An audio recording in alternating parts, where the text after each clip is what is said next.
owners, but I've got one particular friend who's 35, between 35 and 40 years old, living in Dubai, living in a glass box, freelancer. So he wakes up in the morning, his bed is there, he then works there, then goes back to bed. He's single, no kids.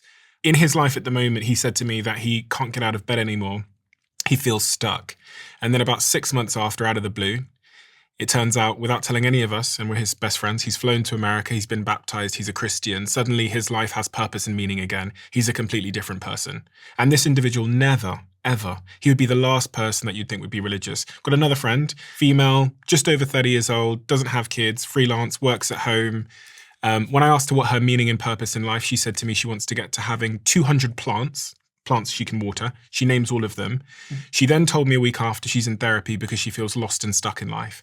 And so much of the central point why I've been motivated to have this conversation is it appears to me, and I haven't nailed this hypothesis yet, that freedom, independence, be your own boss, the decline in people having children, the glamorization of, as you said at the very beginning, like, do it yourself, do it your way, is failing people in some way. Mm-hmm. And that actually the push for independence was in some way some kind of lie. I actually also went through the same new atheist baptism that you went through. And I read all those books at 18 years old, and 2 years I was debating dog walkers on the street about God. I was such a staunch atheist. But I now find myself in a position where I'm almost back to being curious again, because it feels like independence wasn't the answer. Good. So, I like what Steven said here, because when you look at the scriptures in the book of Genesis, at the very beginning, of creation and everything, the first lie that the devil sold to humanity was the fact that you can be your own boss. You don't need God.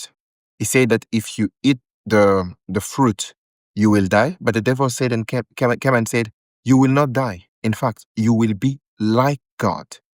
He's trying to push an idea or a desire inside of man to live without God.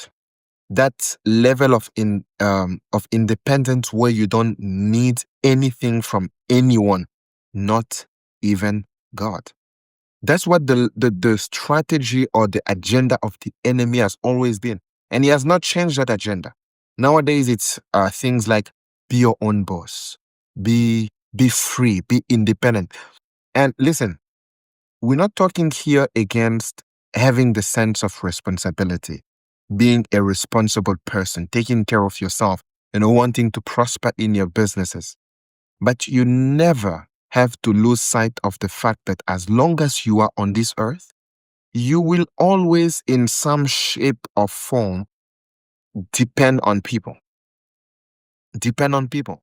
You hear talks of like self-made billionaire, self-made this. There's no one who is self-made in this world. Absolutely no one. You hear talks of people who say like, I don't need anyone to find any job. Who's going to employ you? A dog? No. I don't need anybody to start my business. You will be selling things. Who are you going to sell it to? To cats? Absolutely not. We always need people. This is the first, side of this. But you need to understand something. There's a saying, I don't know if it's C.S. Lewis who said it. He said, there's a hole inside of each and every human being that has the shape of Jesus. Having the shape of Jesus means that there is a desire inside of each and every human being that only Jesus can fill and satisfy. No matter how hard you're trying to satisfy that desire, that hole, that emptiness in your heart with drugs, with success, with independence, no matter what you're trying to fill it with, you will never be able to be satisfied, because only Jesus can satisfy your soul. Only Jesus. He said that the one who drinks of the water that I give will never thirst again. That means when Jesus comes into your life, that emptiness you've always been feeling in your heart will disappear, because Jesus will satisfy you. I love the fact that he gave the example of two of his friends. One of them was highly successful but felt empty. He said he just went to the US and had the experience of being born again, got baptized, and suddenly his life has a meaning. This is not just a religion, or let's say the faith, the Christian faith It's not like people say a psychological trick. Yes, psychologically it works, but it works psychologically because it is the answer that your soul needs.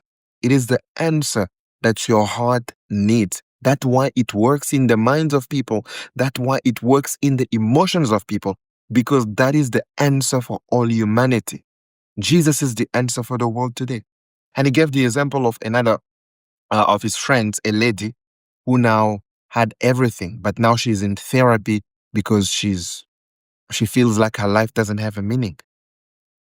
Because living a meaningful life, it's about living the life that God has for you.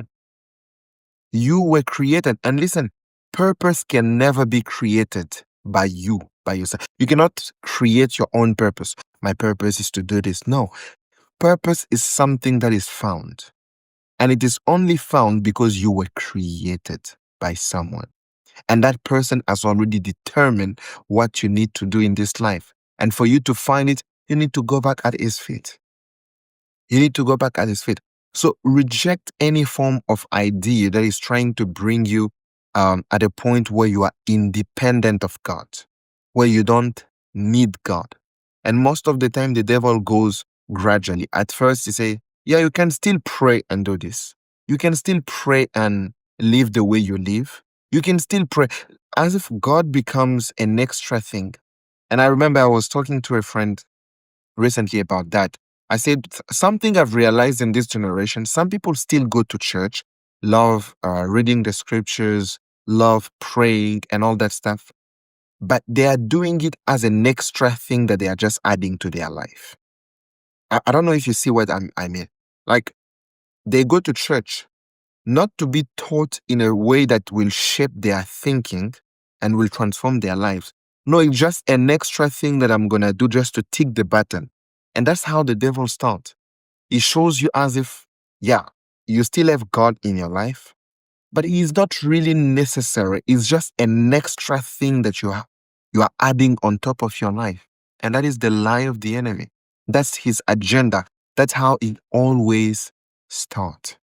And my prayer, even for Stephen, is that he may encounter Jesus, because he said he's back to that place where he's now curious. Because he has tried the new atheist, the everything. He has tried. C.S. Lewis, again, said something very deep. He said, if I find in me a desire that nothing in this world can satisfy, maybe it's an indication that I was made for another world. And in that other world, Jesus is king. In that other world, only Jesus can satisfy. And if you're watching this video and you've been, fighting for independence, your own independence, as I said, I'm not against that, because against personal responsibility. But no matter what you're trying to do, if you miss Jesus, you've missed the biggest thing of your life. So my encouragement for you today is, freedom is important. The Bible says that it is for freedom that Christ has set us free. Freedom is good, but God never freed us from himself. God will not make you free from him, because you need him to exist. You need him to live and be satisfied. Because the soul of man, the spirit of man, was not created to live independently of God. The spirit of man was created to always depend on God. And when I say depend on God, it's not like God created you to be his slave. No, it's out of love. You came from him. And it's only through your fellowship with him, because he created you to have a relationship with you. It's only through your fellowship with him, your intimacy with him, your relationship with him, that you feel as if life has come back to you, has come back in you, has come actually in you. Why? Because he created you to have a relationship with you. And listen to me, maybe it doesn't make sense to you. Maybe you say, yeah, I understand what you say, but it doesn't really make sense because it's not logical. It's not logical because you cannot understand God with your brain, but you can believe him with your heart. That's why he did not put the requirement for salvation in the mind to say, oh, if you understand everything and it's clear to you and you mentally agree with me, you will be saved. No, he said, if you believe. If you believe. And again, you don't need 100% certainty. But if you feel that knock on your heart, that if Jesus is knocking on the door of your heart, I want to enter. Maybe your mind is telling you, but you don't yet understand everything. Tell your mind it's okay. Understanding will come. There's something called spiritual understanding. It will come where you understand things from a spiritual point of view, not from a natural.